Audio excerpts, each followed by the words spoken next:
Welcome to the Tech Egg. Don't get scrambled. Enjoy the video. In this video, I will explain how to get public beta software. First, it is crucial to understand that beta software is still under development and may contain bugs or instability.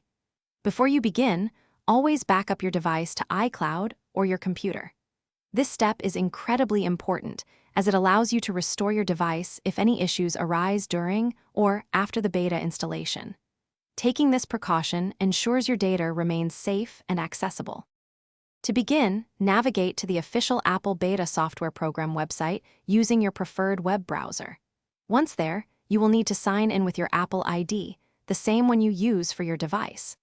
After signing in, carefully read and accept the terms and conditions of the program. This agreement outlines your responsibilities and the nature of the beta software. Registering your device links it to your beta profile, allowing you to receive future beta updates.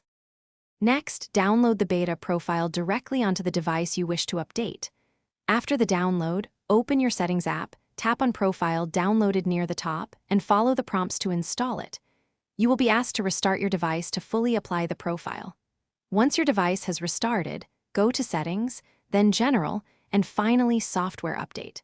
The public beta update should now appear, ready for you to download and install like any regular update.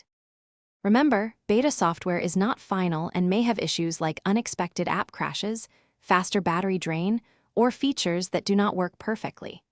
It is highly recommended to install beta software on a secondary device if possible, rather than your primary one. Your feedback is invaluable. Use the built-in Feedback Assistant app to report any bugs or suggestions directly to Apple. This helps improve the software for everyone before its official release. Thanks for watching. Consider subscribing if I helped unscramble your problems.